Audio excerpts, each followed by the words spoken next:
Na mimi ninajua mtanikumbuka kwa mazuri, si kwa mabaya, kwa sababu nimesacrifice maisha yangu kwa ajili ya Watanzania maskini.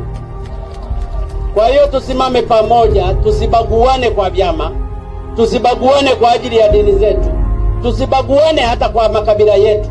Hello my beautiful people, muronge murahaye kaze mwe mudahengesha nyagufyonda like na subscribe kuri channel yacu ya YouTube.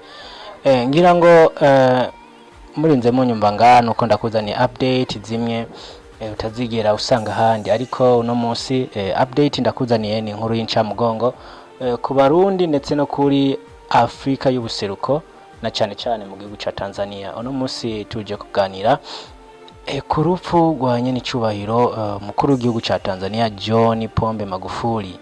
Turabe bimwe vyagiye biranga ubuzima bwiwe uko yagiye abaho. Ego John Pombe Magufuri rero ninde, ni muntu ki? Ego naho ahejeje kwitaba Imana umwanya mutonya nkuko leta ya Tanzania hejeje kuvyemeza.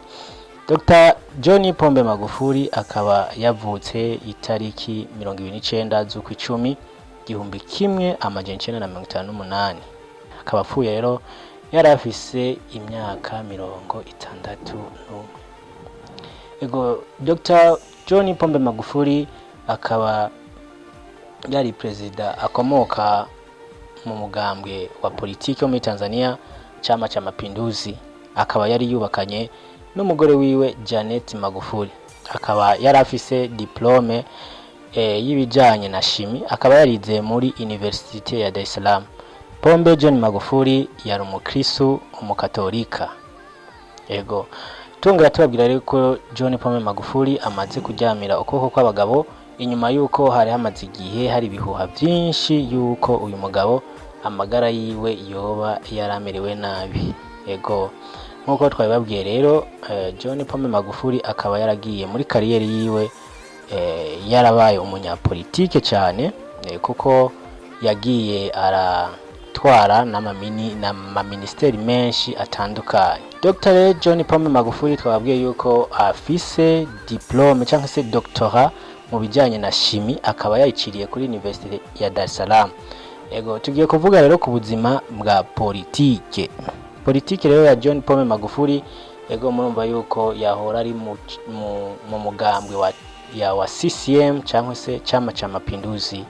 Ego akaba ari nawo mugambwe wa rurongo igihugu ca Tanzania.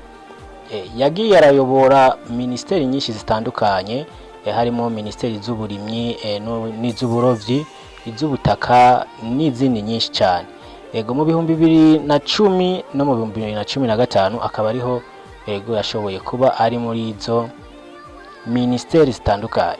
John Pombe Magufuri ku myaka 56 mu bakandida 36 bariko bariyamamaza, John Pombe Magufuri akaba ariwe yaronse candidature itariki 29 z'ukwa 10 muri 2005. Ego yaciye atorwa nk'umupresident wa gatanu w'igihugu ca Tanzania, akaba yakurikiye umupresident Jakaya Kikwete.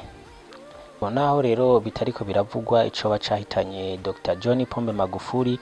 Ego turasharindiriye kugira ngo gishobore gutangazwa, ariko cyukuri nuko Dr. John Pombe Magufuri atakiri mwisi y'abazima. Imana imuhe iruhuko ridashira. Ego ngira ngo rero ibi bintu biriko biraba sinzi murabona yuko mu mwaka uheze nyenicubahiro mukuru w'igihugu cacu cy'u Burundi nawe nyene yaragiye uko nyene bitunguranye nkuko bigenze kuri nyenicubahiro umukuru w'igihugu ca Tanzania.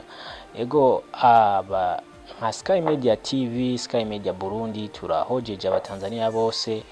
Ego abarundi namwe bwe mwakunda Dr. John Pombe Magufuri turabahojeje mubandanye mihangana. Tuli kupenda ila Mungu kakupenda zaidi. Ntiwibagire gusiga comments ngaha kugira ngo utubwire udubandanye tubwira udusangiza izindi nkuru. Ego mubandanye mukurikirana ibiganiro bya Sky Media TV. Ego kuuni mwanya, bye bye, ciao ciao. Na mimi ninajua mtanikumbuka kwa mazuri, si kwa mabaya, kwa sababu nimesacrifice maisha yangu kwa ajili ya Watanzania maskini. Kwa hiyo tusimame pamoja, tusibaguane kwa vyama, tusibaguane kwa ajili ya dini zetu, tusibaguane hata kwa makabila yetu.